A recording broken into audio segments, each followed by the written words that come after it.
depending on how you count, there are 23,203 verses in the Tanakh, the Hebrew Bible, the Old Testament. And what I'm going to speak about today are some of the most unique verses, the rarest verses. So let's begin with the longest verse. And by that I mean the verse with the most words. And in order to talk about this, we need to understand something about Hebrew. Here we're looking at a 5-letter word, uviyado.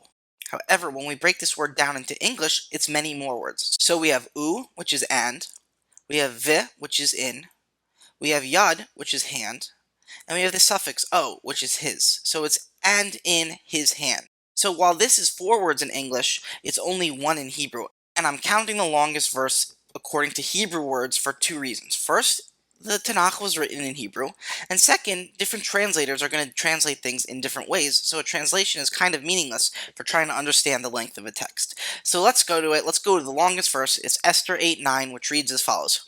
Vayikru sofrei hamelech ba'et hahi b'chodesh hashishi hu chodesh Sivan b'shlosha ve'esrim bo vayikatev kechol asher tziva Mordechai el haYudim ve'el ha'achash darpanim v'hapachot v'sarei hamedinot asher mehodu v'ad kush sheva ve'esrim umeya medina umedina kichtava ve'am kilshono ve'el haYudim kichtavam uchilshonam.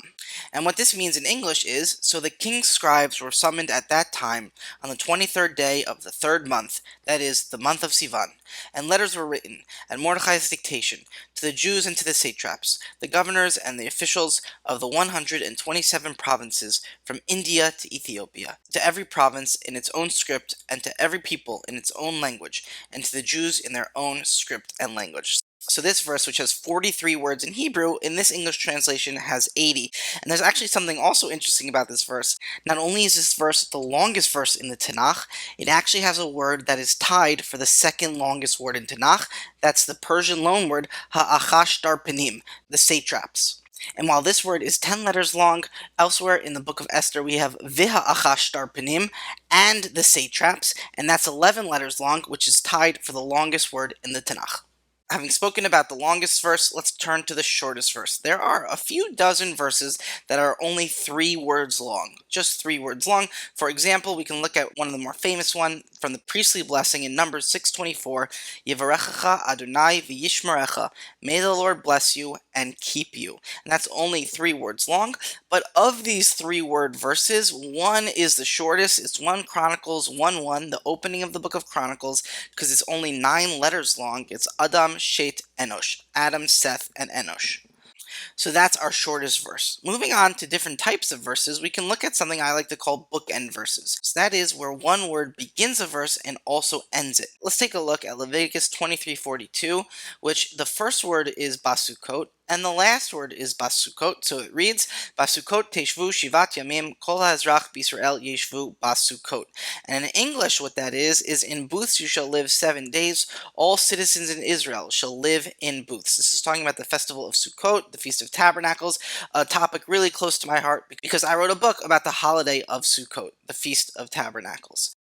Now this is a perfect bookend verse, but there are some other bookend verses which also are very close to being perfect. It's just they have 1 letter off.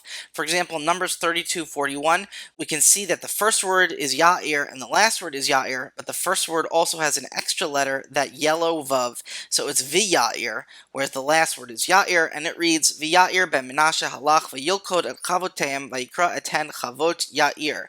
And it reads, and Ya'ir, son of Menashe, went and captured their villages, which he renamed Chavot Ya'ir.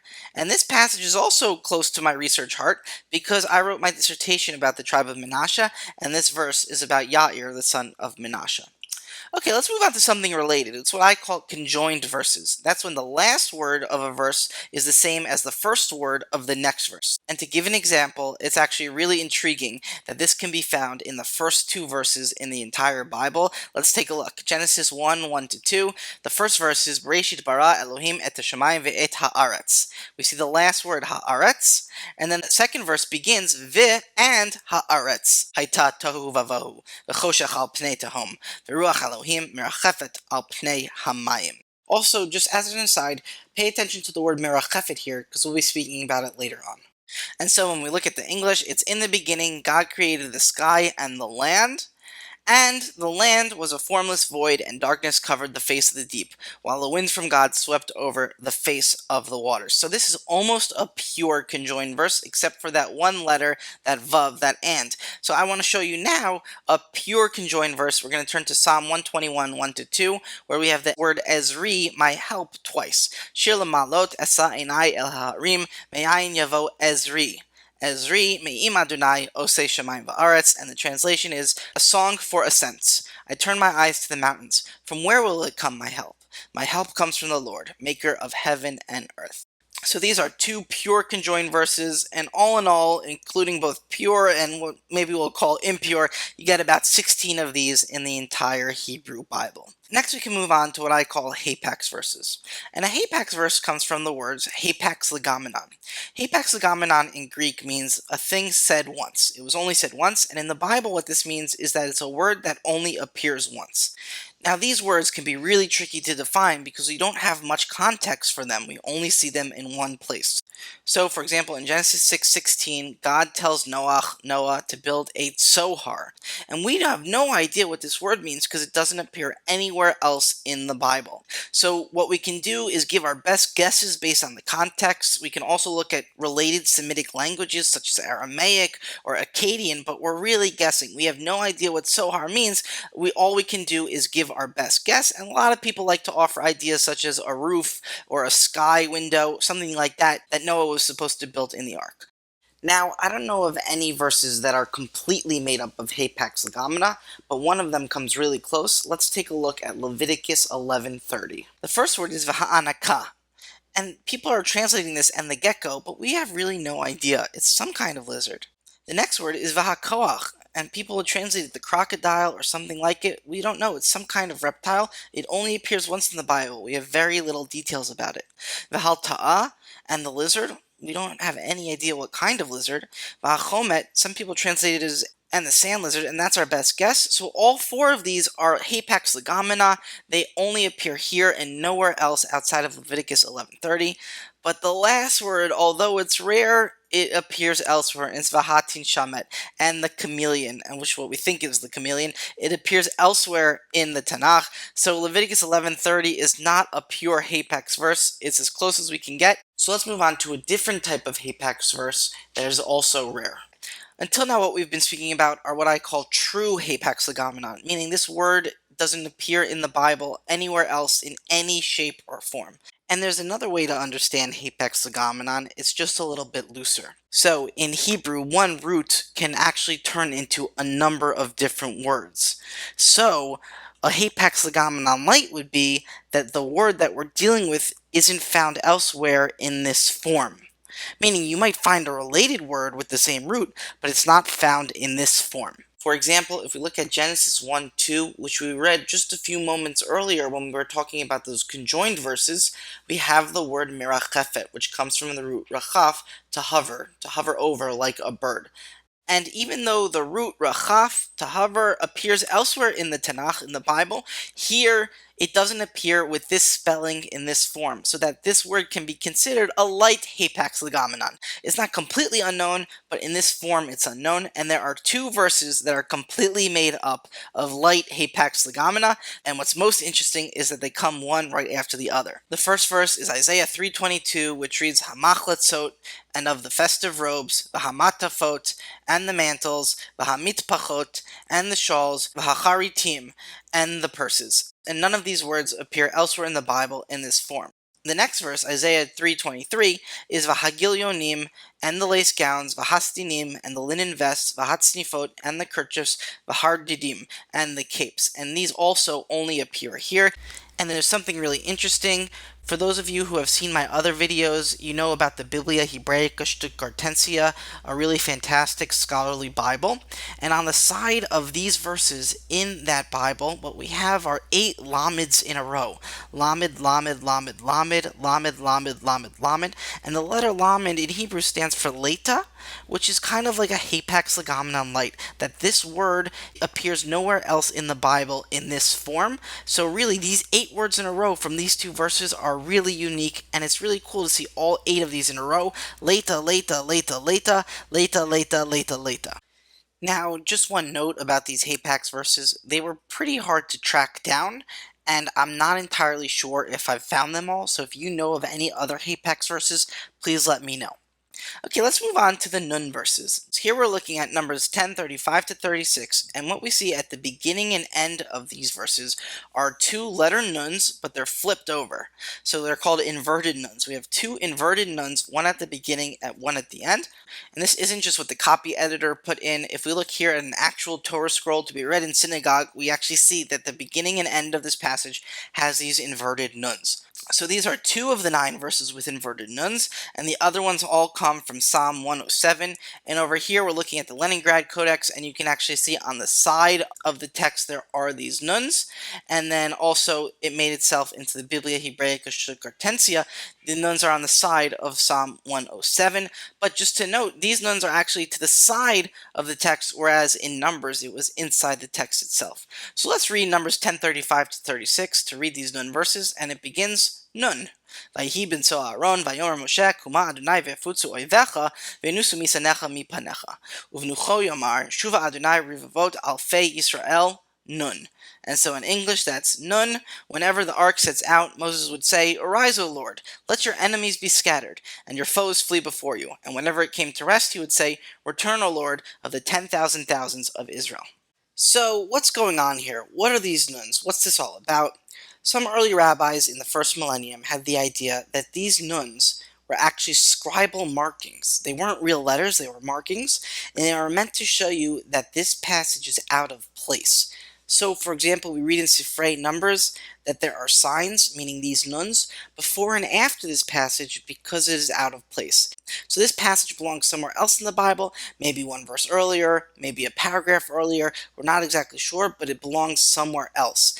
And this idea was picked up by academics more than 1,000 years later. So, for example, Christian David Ginsburg wrote in 1897 that they, meaning those nuns, are simply intended to take the place of our modern brackets, to mark that the passages thus bracketed are transposed. So for Ginsburg, the idea is that these nuns are brackets. They look like brackets and they function like brackets too. And what they're trying to tell you is that this passage is out of place. Now, these ideas actually have some evidence from the Septuagint and from the Dead Sea Scrolls. So let's take a look at the Septuagint. The Septuagint is the Greek translation of the Hebrew Bible from the first few centuries before the Common Era. The Septuagint on Numbers 10:34 to 36 actually puts our passage one verse earlier and starts it at verse 34 instead of starting at verse 35. So the brackets were telling you that this passage was one verse off.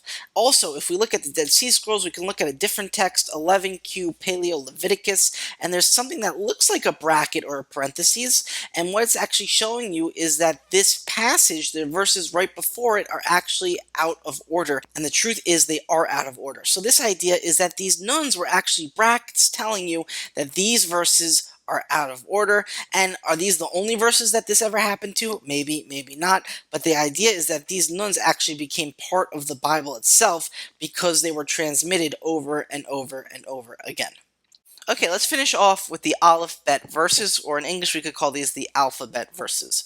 The Masoretes of the first millennium of the Common Era, they pointed out to 27 verses that have the alphabet in them, and this is a phenomenal thing to catch because they didn't have any computers. I'm really astounded that they went through this. So, for example, if we look at one of the 27 in Zephaniah 3:8, we can actually go through it one by one and see just how many letters it has. It has a bunch of Alephs, it has 2 Bets, it has 1 Gimel, it has 1 Daled, it has 4 Hays, it has a bunch of Vavs, it has 1 Zion, it has 2 Chetz, it has 1 Tet, it has a bunch of Yuds, it has a bunch of Chafs, it has a bunch of Lameds, it has a bunch of Mems, it has 2 Nuns, it has 1 Samach, it has 3 Ayans, 3 Pays, 1 Tzadi, 3 Kufs, 2 Resh, 3 Shins, and Shin also includes Sin for this count, and then 3 Tufs. And of the 27 verses that have the complete alphabet, Zephaniah 3:8 is unique in that it is the only one that also has the Mansapach letters. The Mansapach letters, that's an acronym from the letters Mem, Nun, Sadi, Pei, and Chaf, and these 5 letters, when they appear at the end of the word, they have a different form. It's kind of like in English, when we have letters that appear at the beginning of a sentence, they take a capital form. A capital G is different than a lowercase g, so it's the same thing here, but it's at the end of the word, so that a regular Mansapach letter is different than a final Mansapach letter. And here we can see in Zephaniah 3:8, we have 4 Memsophites, we have 2 Nunsophites, we have 1 Sadisophite, we have 1 Pesophite, and Pesophite is the rarest letter in the entire Bible, and we have 1 Chafsophite. So that Zephaniah 3:8 is, in my opinion, the rarest verse of all the rare verses in the Bible. It's just mind-boggling that coincidentally every single letter in all of its forms in the alphabet made its way into this verse. And so the translation is in Zephaniah 3:8, "Therefore wait for me, says the Lord, for the day when I arise for spoils. For my justice is to gather nations, to bring kingdoms together, to pour out my vexation on them, all of my piqued anger. For by the fire of my zeal all the earth shall be extinguished." So this is Zephaniah 3:8, and I'd like to point out that in this translation I did something special, I did something unique. What I tried to do was include every single letter of the English alphabet too, to reflect the Hebrew alphabet in Zephaniah 3:8, and I just want to point out a few words that I tweaked to try and do that. So for example, I had vexation to get a V and an X, extinguish also got me an X, I had zeal to get me a Z, and the 2 hardest words, the 2 hardest letters were J and Q. So for J, I had justice. Normally I would have translated the Hebrew word mishpati as my practice, my law, but here I did it as justice. And then finally, the hardest one was to get a Q, and so I translated charon api, which is normally the wrath of my anger, as my piqued anger. So in this way, we got every single letter in the English alphabet, every single letter in the Hebrew alphabet, and for me, Zephaniah 3:8 is the rarest verse in the entire Tanakh, the Hebrew Bible, the Old Testament. I hope you enjoyed. Please let me know in the comments what your favorite rare verse is. Also, let me know if you know of some other rare verses that I left out of this list. If you enjoy this type of study, come take a class with me and other great professors at biblicalculture.org. That's biblicalculture.org, where you can take live online classes or also study with recordings. And if you enjoyed this video and you would like to see more, please consider supporting us on our Patreon page. Even a little bit goes a long way. Thank you very much, and I look forward to seeing you for the next video.